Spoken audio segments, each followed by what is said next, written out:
Hey, hey, hey, and goodness to you. And I say goodness because I don't know whether you're watching this morning, afternoon, or evening, but I just love when good is in the front because good is certainly in the back. If you think about how you want to live your life, you're looking to be bookend by good. So if a good morning, you want it to end with a good night, but you want to have some goodness in the day as well. I'm Sporty King, and welcome. Look, I'm just on a little early, a lot early, a whole 5 minutes. Ooh, a whole 5 minutes. If you're going to watch the broadcast live, I always come on 5 minutes before the broadcast time is set. It's personal preference in how you decide to broadcast and present, but I do it because since I'm scheduled for 1 o'clock, if you were to put in, okay, let me know when Sporty goes live at 1 o'clock.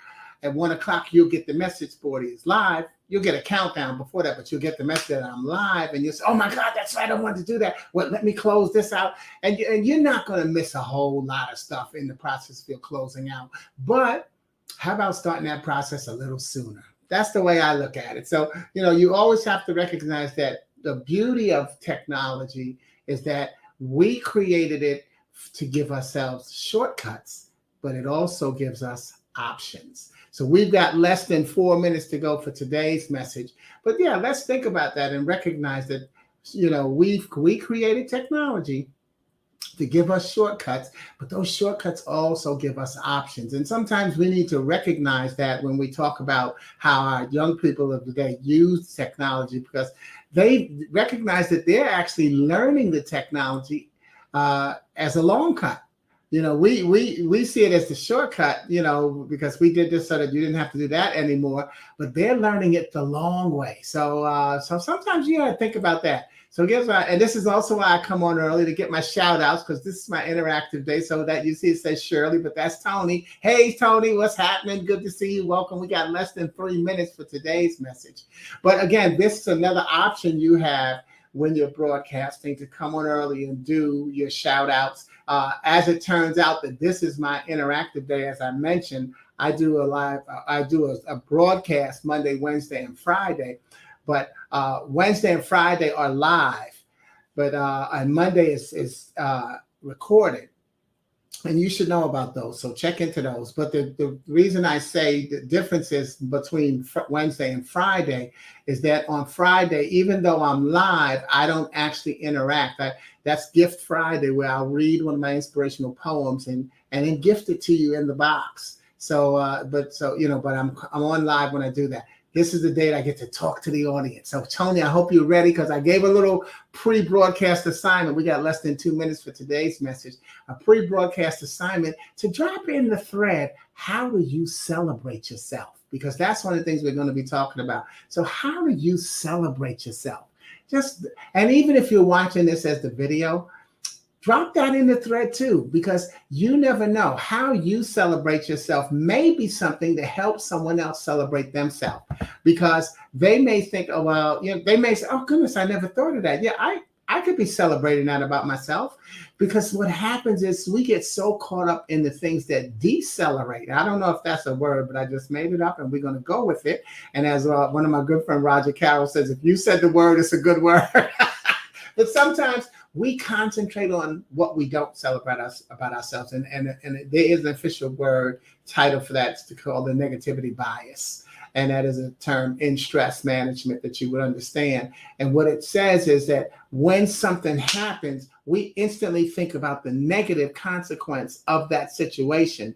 And so if that's the negative, and so you think about bias means a choice. And so we choose to go negative in more situations than we choose to go positive in terms of our instantaneous response. Okay, what's going on, Daphne? That's what I did. Good afternoon. Great. And now, because of, again, with technology, there is a time delay between, I'm using the technology called StreamYard to broadcast. And there's a time delay, even though it's live on Facebook. I don't necessarily totally know what Daphne is referring to, but it's a short enough delay where I could think that she's talking about when she got the announcement that I was on live. You never know.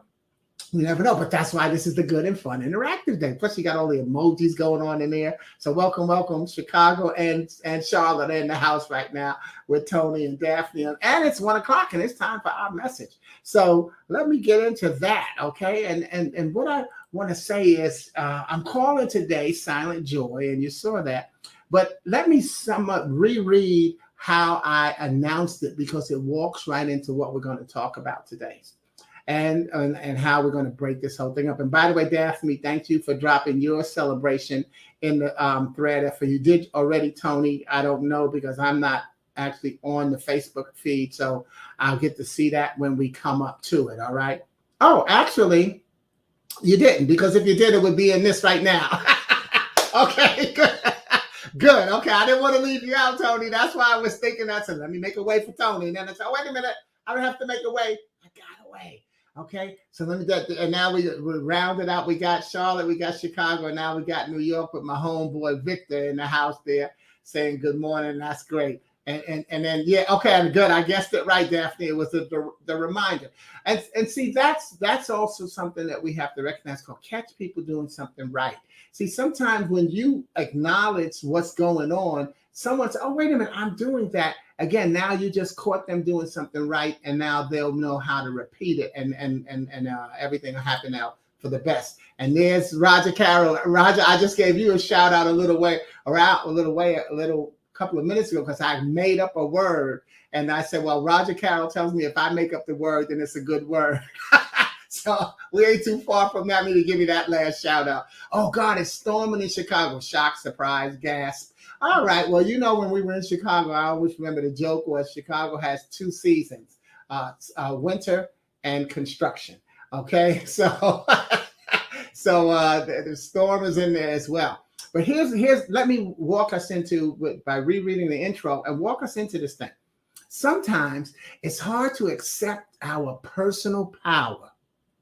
So we source it out to others' opinions. These days with our Facebook posts, we shift the responsibility for our actions to popular opinion. Remember, what is it? The pyramid, poll the audience, dial a friend. And I'm not saying that we shouldn't seek help here. I'm reminding us that we have to recognize what we're doing and choose our messages carefully. And today I'm going to focus a little bit more on choosing our messages carefully because you always hear me say that. I'm going to talk about it a little more. But after you get their input, recognize that the final answer will be up to you. And it has to be one that you can live with, hopefully with no regrets. So come with me, take a journey. Imagine that you're 8 years old, going on 9. A local church started an Air Cadets program. I went on the first afternoon to find out what it was about. There were maybe 12 to 15 of us, and they put us in a cluster and began teaching us how to march in unison. I remember that I was on the outside of the cluster, and they had us turning left and right and about face. And after a few rotations, I don't remember whether they said left or right, but the whole rest of the cluster went one way, and I went the other way. Now, I remember immediately feeling stupid and rushing to jump back in line with the cluster when the instructor suddenly told everybody to stop and confirmed that I was the only one who had made the correct turn. So let's decide that the command was left and everybody else turned right. Okay. Welcome to Glue Wednesday. Oops, go back, Sporty, go back one. I didn't welcome us to Glue Wednesday. God's love undoes everything. Okay, but let's decide that the command was left and everyone else went right. Think about it. We've made a lot of left turns that other people have called wrong. Or if the command was right and everyone else turned left, we've made more right turns than we give ourselves credit for because others have called them wrong. And that's why I use left, L-E-F-T. Let's encourage free thinking. Wrong, I believe, is somebody else's opinion of something that you did that didn't benefit them. See, they might not have been the things you did might not have been the best decisions we could have made at the time. However, they were the right decision for you based on the information you had to make that choice. And the vision of who you see yourself to be creates the choices that you see before you. Got that? The vision that we of who we of who we of who you see yourself to be creates the choices that you see before you. So you have always been right because you make decisions based on the information that you have. Now that's a hard one for some people to live in and say, well, no, there's got to be right and wrong. Sure, there does. But really, when you slow down and think about it, how many people say, "Ooh, man, this looks wrong. I gotta do this." No, people do something because they think they're right. That's why it's in America, you have your right to your own opinion. And we've got a lot of that in our society, where we have opposing views, but it's based on someone feeling that they are right in their decision and that they have the right to make the moves that they're making. So it's as hard as it can be. That's where the patience comes in. You have to recognize that somebody's got the right, because we say it, oh, everybody's got the right to their own opinion, but then we don't really want to live that, do we? So what I want you to do is I want you to go back inside, go inside, even go back to your past and see how you've become, who you've become. And that's why I say, take this trip back with me when I was 8 and 9. Like I said, I'm in a cluster. And to this day, many of you who know me, I don't like being grouped. One thing I always talk about is the 3 R's. That's the research, the real stuff, and the resource. And the research is where they say, well, this is what X type of people do, age, ethnicity, region, all of those things. There's the research that says, here's what you are supposed to do, and here's how you react to given situations. I don't like to be put in that cluster. I act according to how Sporty acts. And I believe that for a very long time. I had to learn to accept that, because remember that I said you have to make sure you make a decision that you don't regret. I've learned to accept that as I've matured. And so that's why when I say left is let's encourage free thinking, because I know that I have not been a devious person to say, I want to hurt this person and I'm going to do this. I haven't done that. I'm sure I've done it sometime where you want to get back at somebody when you're young. I'm not talking about that. I'm talking about that real sinister hatred that you want to mess up somebody's family life, or stuff we see in the movies. Okay. But anyway, go inside and look at your past and recognize that you've become, see how you become who you become. What are some things that you don't want to do again? What are some things that you want to repeat? Even with everybody talking about the new normal, which I call the now normal, what are some things that you've developed now that you want to keep when we get COVID out of the way, or at least subside? See, that's all of those things are things we're constantly thinking about, those types of things. And I seek to defy the clusters people want to place me in. Thank you, Roger Carroll. Yeah. And I love that word, by the way, defy, because you can't stop people from putting you in a cluster. And that's what I'm saying. That's the research. You can't stop. I didn't even click on it. Let me tell you. Yeah. Roger Carroll's a Black woman. So she's writing this because Black women feel that way. See, no. Roger Carroll is Roger Carroll. And she feels this way because of something that she knows. There's something in Roger Carroll's past or present that she knows that makes her realize, I'm not going to let them put me in that cluster. And that's how and so again, maybe that's a way that helps you see it. That you've been doing it all your life. All of us have. And that's why I say, don't give your power to somebody else. Take that personal responsibility. Yeah, this was my challenge. This is what I did. And that's why the research says we did. The real stuff says I did. This is what's going on in my life. And so the resource becomes, where'd you get your information from? Who's your messenger? Because whoever told you what you were representative of in the research, depending on who they are as your messenger, because if you like what they said and if it makes sense for your real stuff, then they become a resource that you want to keep in that category in that moment.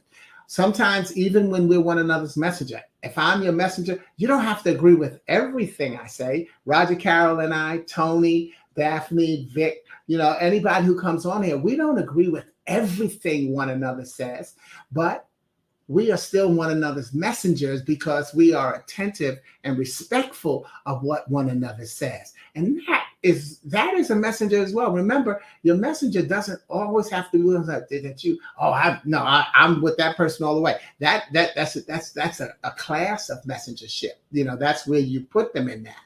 But still, the key is we have several messengers, because we have some messengers who we keep so that we can learn not to be like them. Ooh, whole nother topic. But let me stop and say shout out to my brother Amos, growing up in the block with me and Vic. So what's going on, Amos? Glad to see you, brother. Glad to see you. The big fan, and we from the big family crew, right? All right. Well, they had Denise and then Aaron and Robert Jr. So not that big, but okay, four or more is a large family. I digress. I move on. Okay, so anyway, go inside. So that's where I want to stay. I was at go inside and see how you've become who you become. And along that journey, what you remember is that you've met a lot of people who have told you what's best for you. And I'm not talking about the counselors and coaches and people's advice you sought, but I'm talking about the people who've categorized you, stereotyped you, or put you in a box based on comparing you to someone or someone else they've experienced. See, I had that written down even before Roger Carroll said that. See, you can't make this stuff up. I love it when we're in sync. And sometimes I move away from the message because I'm talking to the board. But we're all in this together, all right? So I love it, Roger Carroll.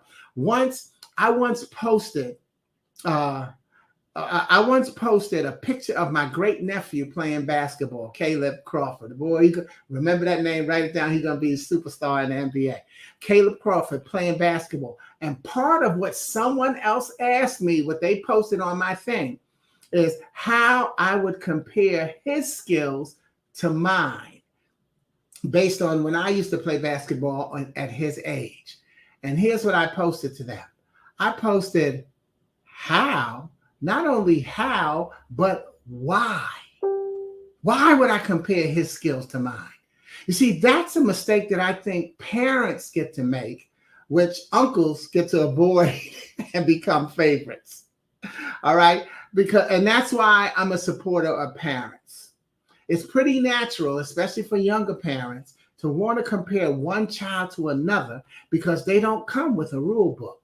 Yet, as you mature in parenthood, you realize and accept the individuality of each child.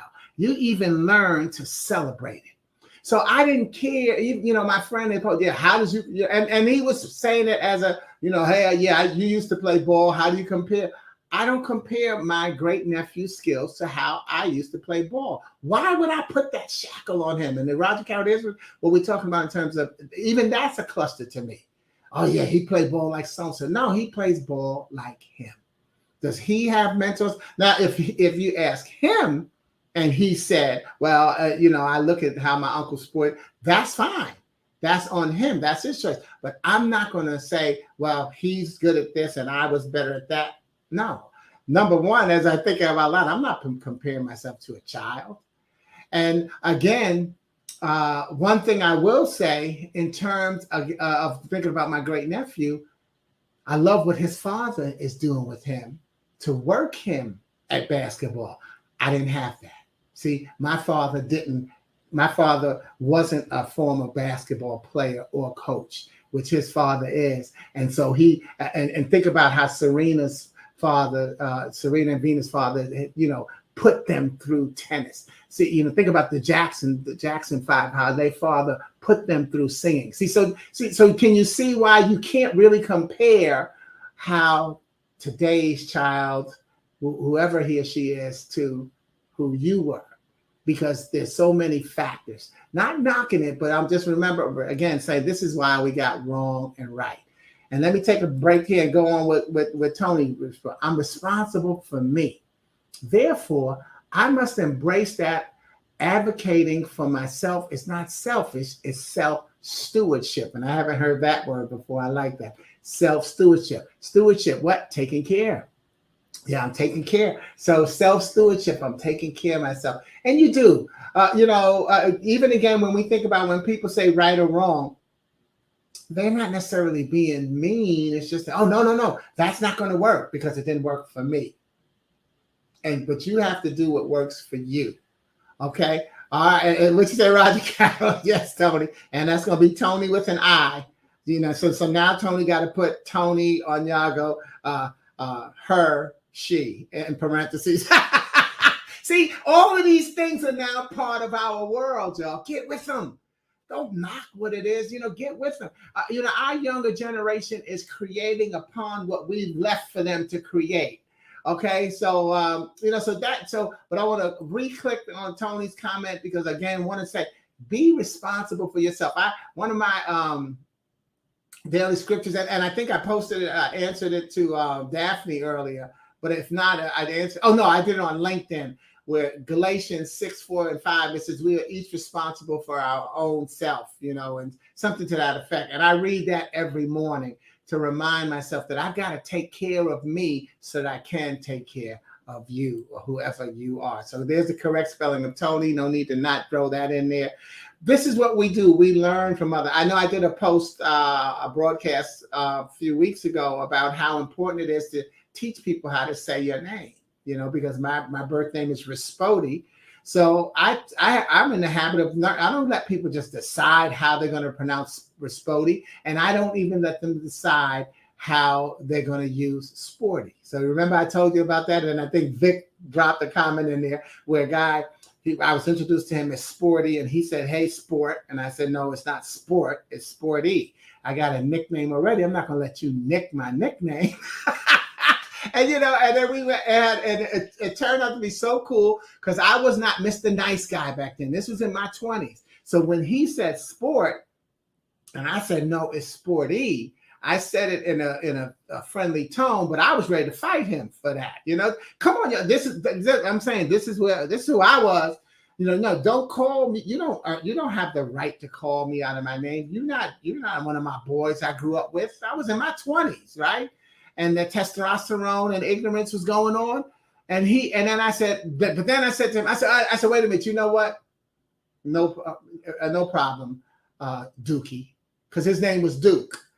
And he looked at me and then he said, "I hear you, Sporty," because that was really all it took, was for him to recognize that he had taken, what's that word? Not advantage, but taken for granted. But y'all know the word, where he just took it upon himself that he could nick my name, that he could call me sport, and I said, "No, you can't. You have not earned that." And that's what everybody, you got to recognize. Don't let somebody call you out of your name.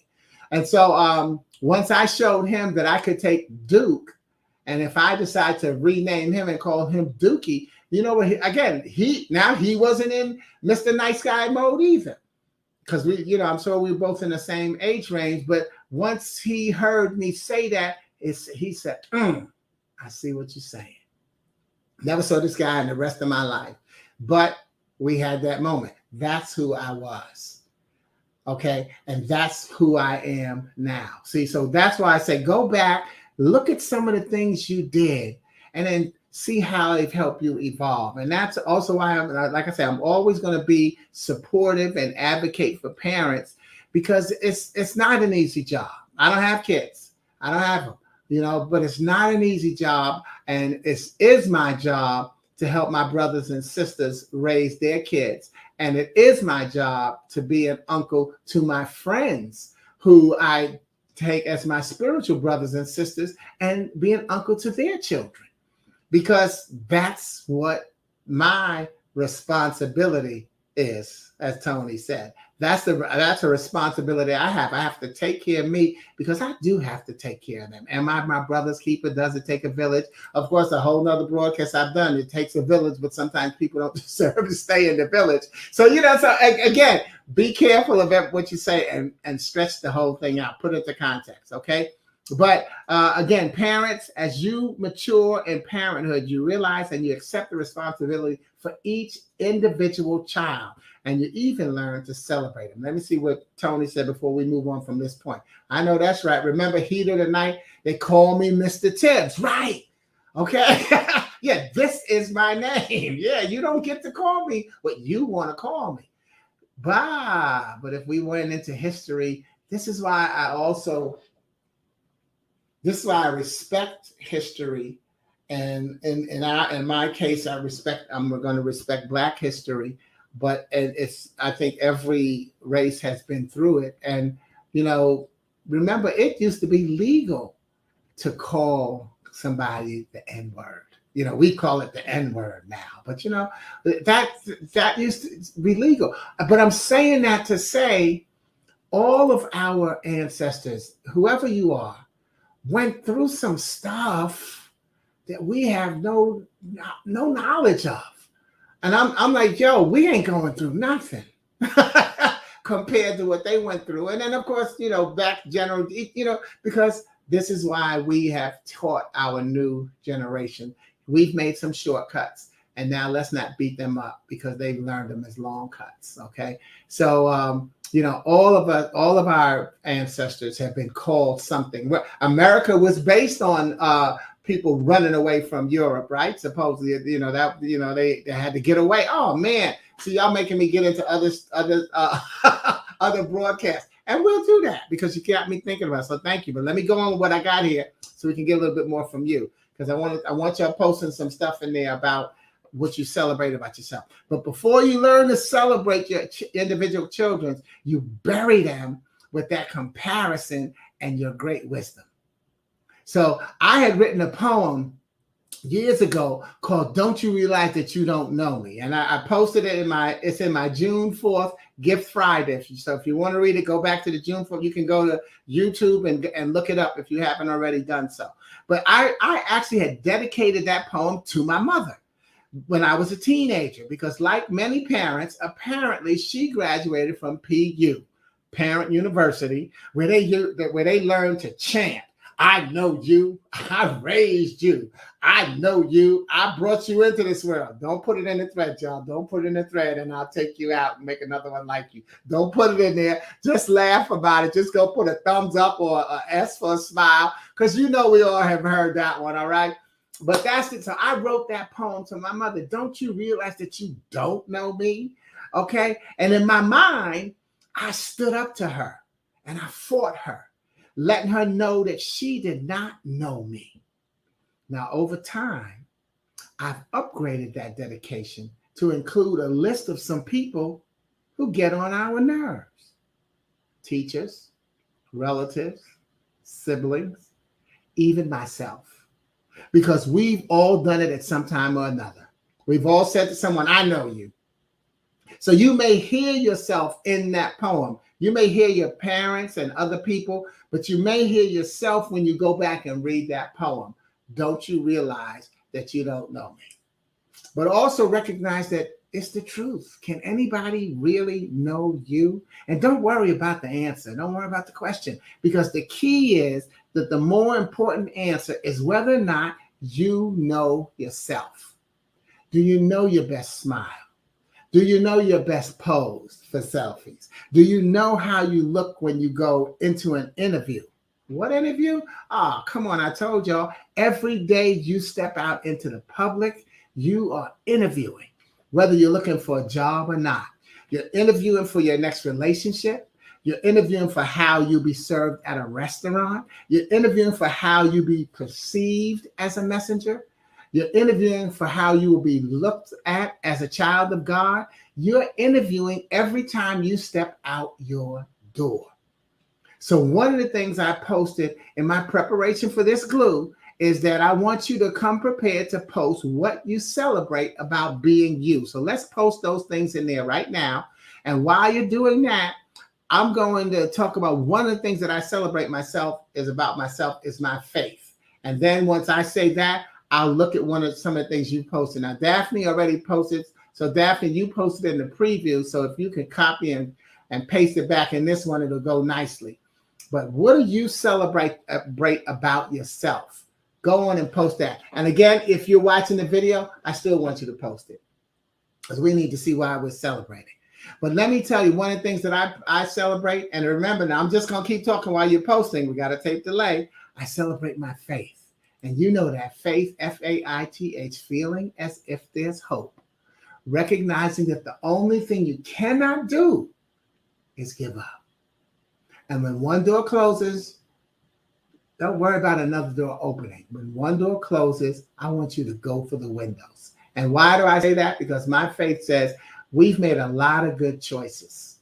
And once you see what your choices are, the decision, you got to put yourself in position to make another good choice. And that's what the windows will do, is give you another good choice that you get to make. All right. And so people tend to talk about faith being important to success, yet they really equate success to money. When I tell someone I've been in business now for 27 years, and each number of whatever year that I've mentioned along the way, many have been impressed with a mental picture of how much money I must be making or how much money I must have made. What they don't realize is how many months I've chosen which bills to pay, how many times I've eaten crackers and soup as a full meal, how I've prayed and asked God if I was on the right track or being too stubborn to go back. See, I made it look easy because it's hard. It's hard being you. Yet because no one knows what you're really going through, they think it's easy. Well, if your faith is strong enough, then it is easy. EASY, expect angels to save you. In other words, pray and get out of the way.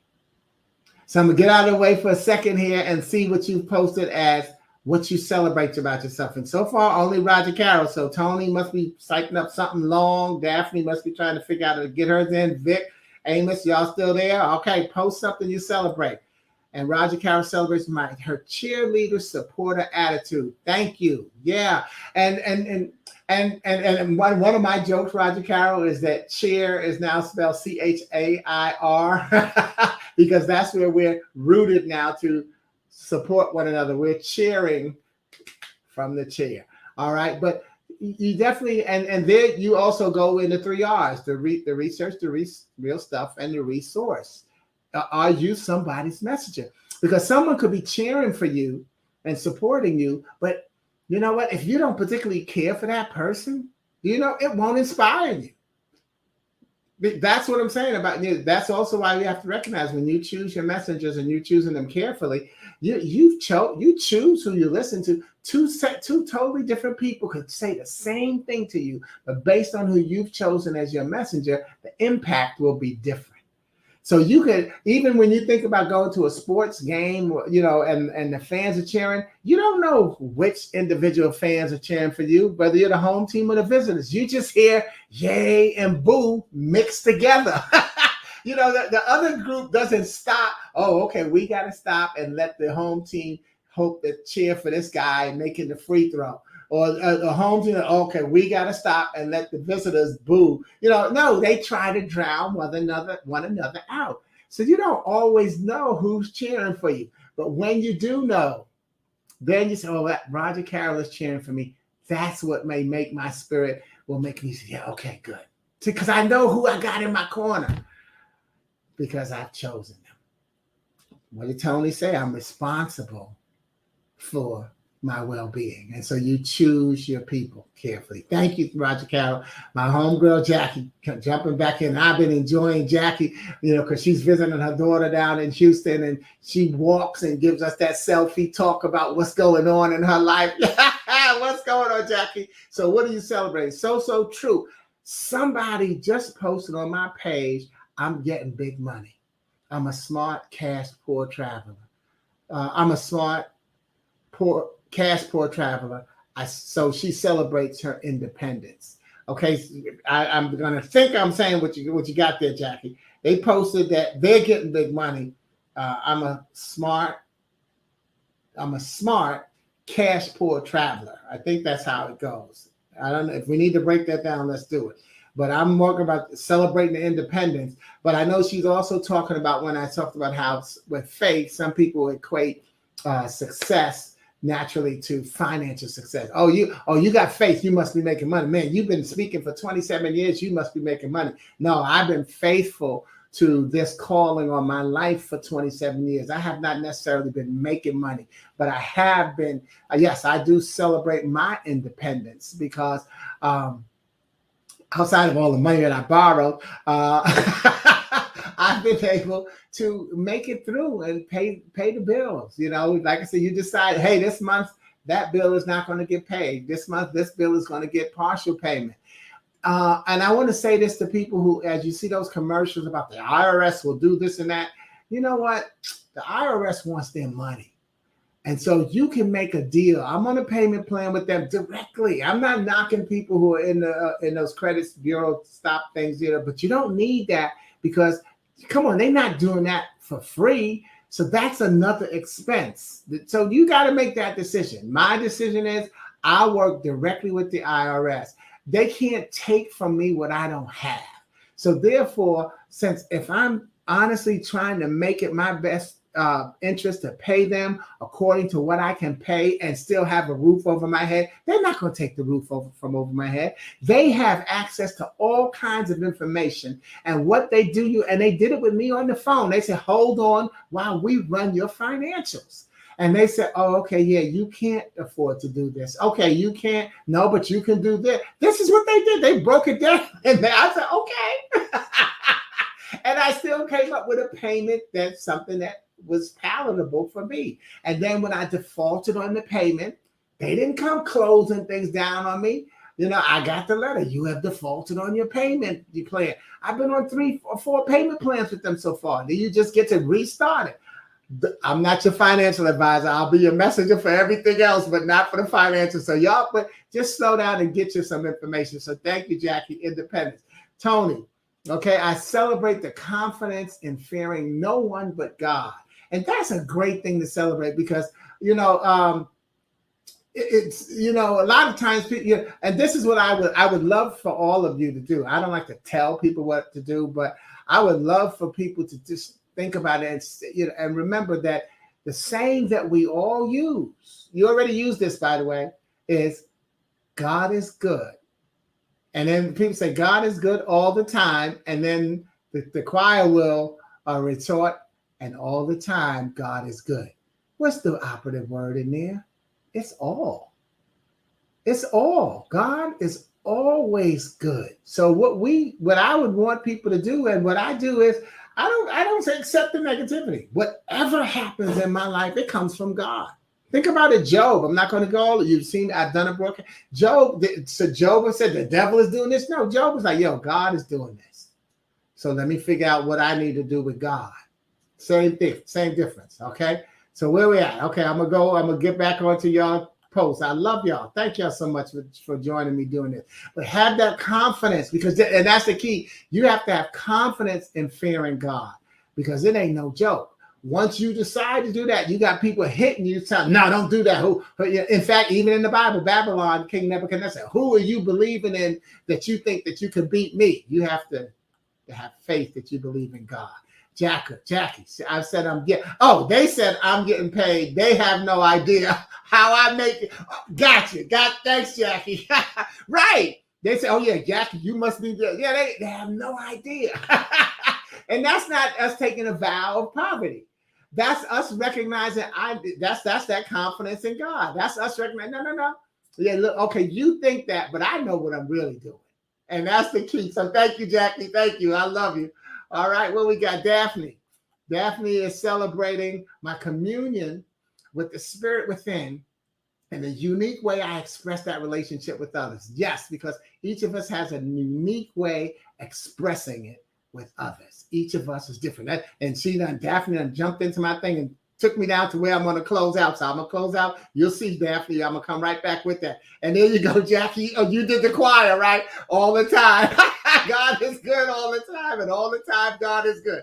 Thank you very much. All right. And then, hey, what's up, Ronnie? Grew up together on the 5th floor, y'all. So many memories. And that's what I'm saying. When you go back, and I got people on here who from my childhood, people I met in Chicago, people I met in Charlotte. See, all of this is part of who I am and how, who I've chosen to be keep in my life. And that's my responsibility, because I don't fear anyone but God. And I have that confidence that the decisions and the choice that I make will pan out for the best for me. So that's an amen for me there. And lastly, Shirley, when you know him for yourself, that's why even they say, to thy own self, get thy own understanding. Read the Bible. It's a hard book to read, but just going to church on Sunday, live or virtual these days, and letting the pastor read the Bible to you is, in the long run, it's not enough, because the pastor cannot give it to you in full context. He or she takes something out of context and then tries to develop as much of a story as possible. But there's so much going on in that whole book from where they read, they can't give it all to you. Think about the book of Genesis, the first book in the Bible. How many stories in there? You got Noah, you got Joseph, you got Jacob, you got, there's too many stories, and they all relate to one another. So get thine own understanding so that you can really know who God is. And then Jackie, from the cradle and beyond. That's right. I know the people, and thank y'all for getting on it, from the cradle and beyond. And what you're saying, Ronnie, you're a mighty man of faith always since childhood. And so, the key is all of us are, because you don't, like to say, you don't get to be an old fool unless you were a young fool. It really is. It's just a matter of us finding where that faith was and how we exhibited it. All right. Well, good. Okay. Thank y'all. I'm gonna zip on through now and get to the close on this, and then we can stay on if anybody wants to, if you got extra time. But let me get to the close of this and then get to even laugh at what Daphne put and show that you all up in my notes. But so here's what I say. I'm going to close, and what I'm going to close with is some examples of prayers being answered. Look, I love how this works out. I hadn't even thought of this was going to work out this way. But one of the things that I've done in reading the Bible for myself is that I found ways to separate and categorize scripture for when I need to go within and give thanks. So as you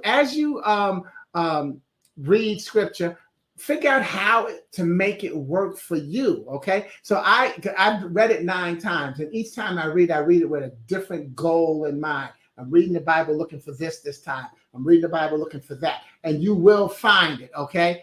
You will find it. Okay. So anyway, here, what I want to close with are some examples of familiar names who didn't know that they would be celebrated one day, which is also why, I asked you to drop in why you celebrate yourself.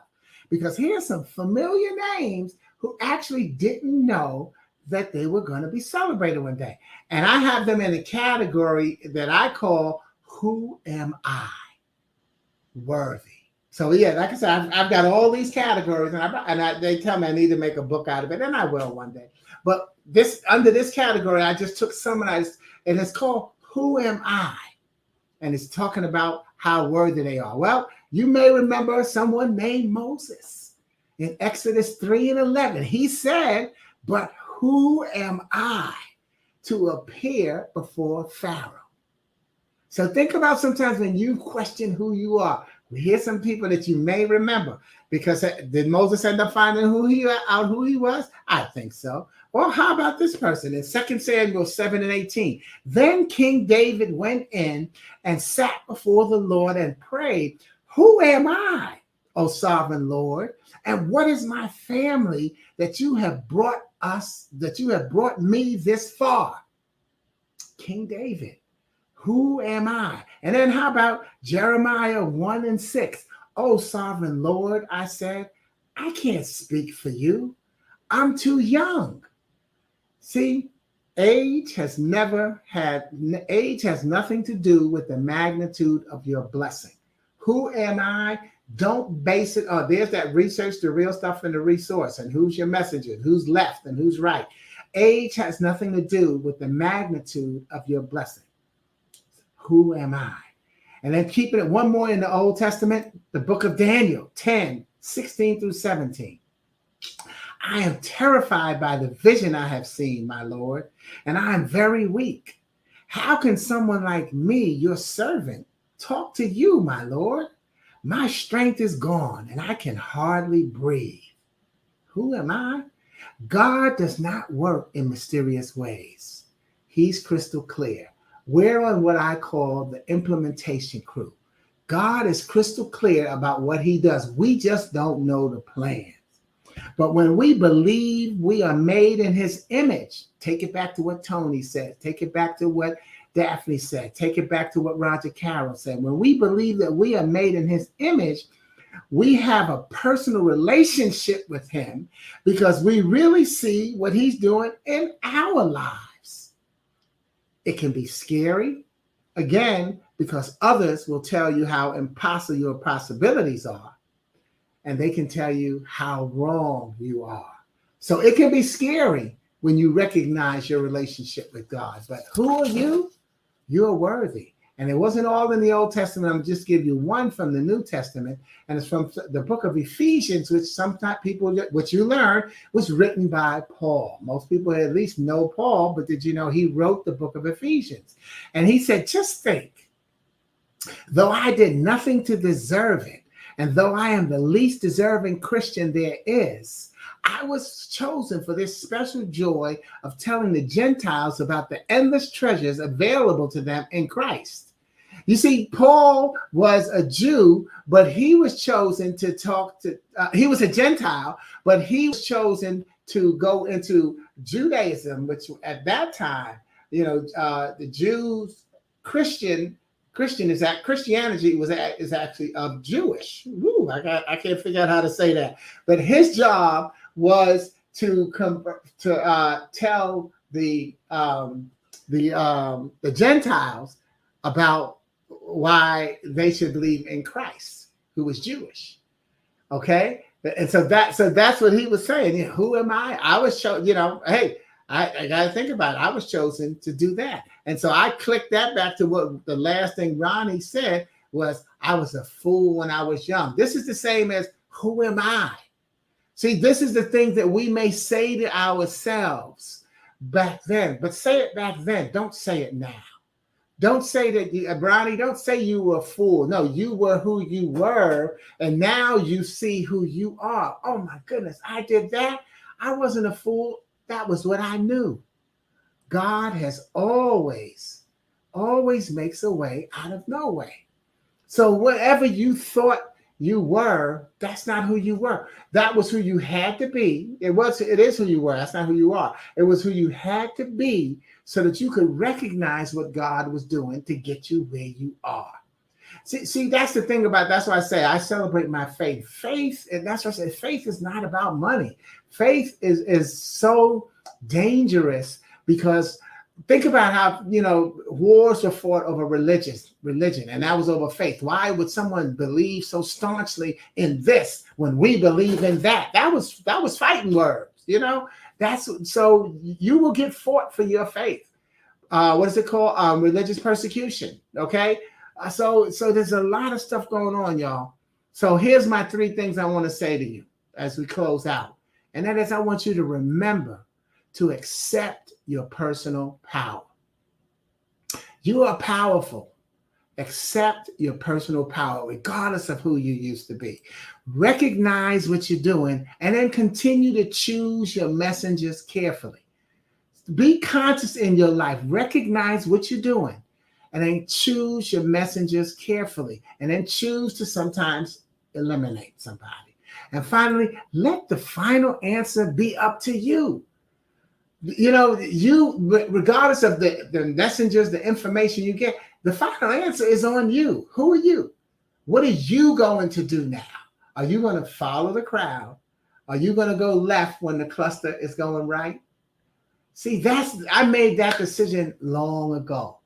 And now I can see how it manifests, and I can give myself credit, and I can celebrate it. Because it has to be a decision that you can live with, hopefully with no regrets. And I call that silent joy, because joy is Joy. There's just one you. There's nobody else like you. And when people say, oh, only you would think of that. Well, you know what? That means that certain things would not get done without you. Yes, look at the full circle. Look at that. Yeah, when people say only you would come up with that, Sporty, yes. So therefore, we don't get full circle without me. And that's what's going on in your life. Somebody doesn't get full circle without you. Recognize who you are and what you are to them. Every single step that you take out in public is you are out there interviewing. Whether you're looking for a job or not, you're interviewing for your next relationship. Full circle, Daphne. How you be served at a restaurant. You're interviewing for how you be perceived as a messenger. You're being interviewed as a child of God. But I want you to recognize that it is so important that you celebrate yourself. Thank you for celebrating your sharing. Thank you for sharing your celebrations in the feed, for your silent joy, and for being a part of Glue. God's love undoes everything. Remember, we don't need to hump. We have to keep it together.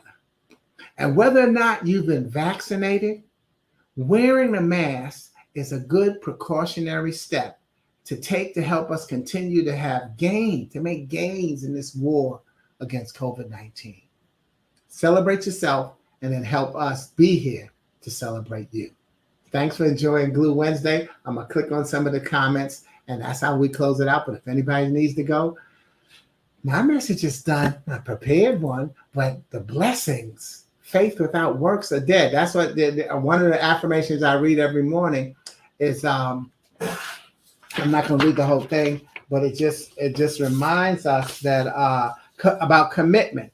Without decision and action, commitment is just an interesting idea. When Jesus told the disciple, follow me, they could have said, oh, you know what, come back after fishing season. We'll talk about that. But no, they dropped their nets and followed him. Faith without works are dead. Decisions need action.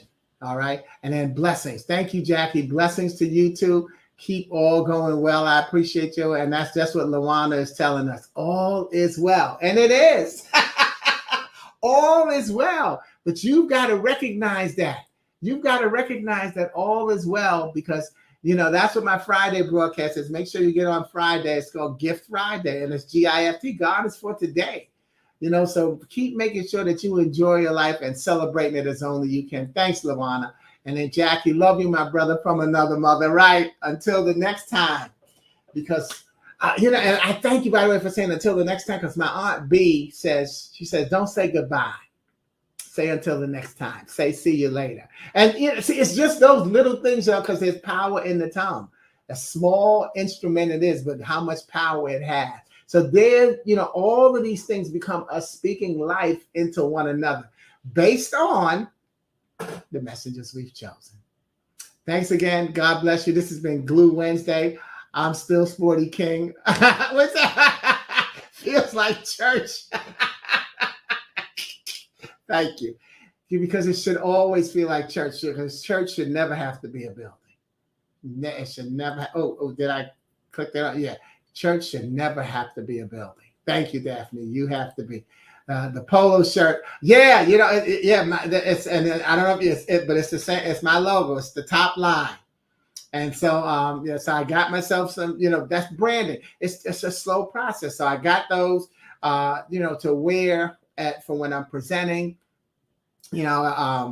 It's not something that I got as for me to sell them anything, because they're kind of expensive, blah, blah, blah. I ain't worried about it. But anyway, thank you, Tony. Thank you. I got that. And thanks for the inspiration. Thank you. Great teacher. I came in right on time. Yes, that's right. And then some people, you're watching the video, you're right on time. Time is God's. let's make sure we use it properly because he's given us as a wonderful tool. Thanks again so much. I'm out of here. See you next week on Glue Wednesday. Ciao.